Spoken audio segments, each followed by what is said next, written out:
Okay, so the big question that we're going to take a look at today is when we read a sentence which says, "Why you wore that hideous shirt with those pants is a mystery to me. Why there are no commas in this?"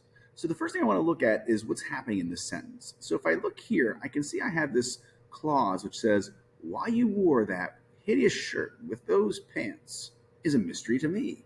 And I guarantee you, everyone's dying to put a comma right here after that word pants because I took a big breath there. But remember, a breath is not a reason to put a comma in a sentence. We breathe all the time, and so I don't need to have commas to tell me when I breathe. So let's take a look at this sentence in the form of a sentence diagram so we can understand exactly why there are no commas necessary in this sentence. So I'm going to change my color up here to black, and let's build our little diagram. So first things first, I'm going to build a baseline down here. It's kind of a wavy line, and I'm going to put my line here to separate my subject from my verb. And I recognize that is my verb. So I'm going to put the word is here as my verb. Is a to be verb. So I'm going to slant my line. And I'm looking for something that follows that to be verb, which is this predicate nominative mystery. So here's mystery sitting right here. And then I have it's a mystery, and it's also a mystery to me. So I'm going to add those words underneath here. Here's the determiner. A for mystery, and here's a mystery to me. All right. Now you're thinking like, what is a mystery to me? Well, it's the fact that why you wore that hideous shirt with those pants is a mystery to me.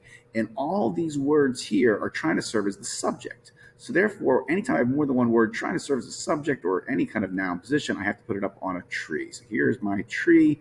When I get up here, I'm thinking like, why did you build this tree? Well, I built a tree because I might be holding up a gerund. I might be holding up a nominal infinitive. This time I'm actually holding up a nominal clause. Within this, I have a little mini subject, which is you. I have a verb, which is wore, and actually have a little direct object out here as well. So I make it look like it's a little mini sentence.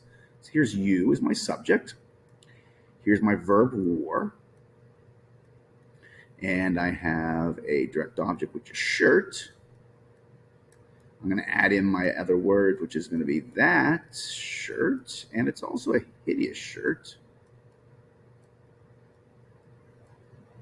Handwriting's getting small. My line got a little wonky there.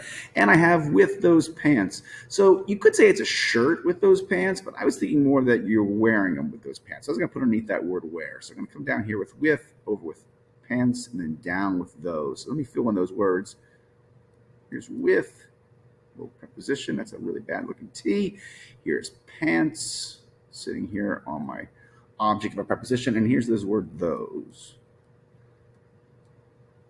All right. So now I'm left with this word why. So in a nominal clause, the interrogative has to fit somewhere in the sentence. And so why answers the adverb question of why. I know, go figure. So we make him look like an adverb. So he's going to poke underneath this verb. And so here's this word why.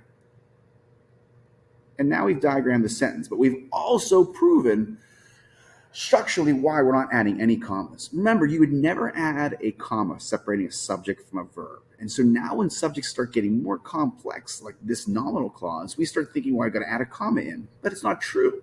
Visually, we can see in the diagram that this entire subject is a nominal clause. And so it doesn't matter whether it's just 3 words long or 1,000 words long, it's one subject. And so therefore, this subject never separates from the verb with a comma, no matter how complicated or simplistic it is.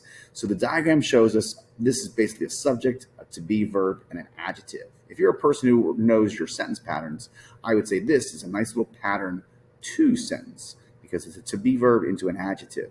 But I'm not doing anything weird with any commas because this is just a noun or a nominal clause serving as a subject. And that is why you don't put any commas in this sentence.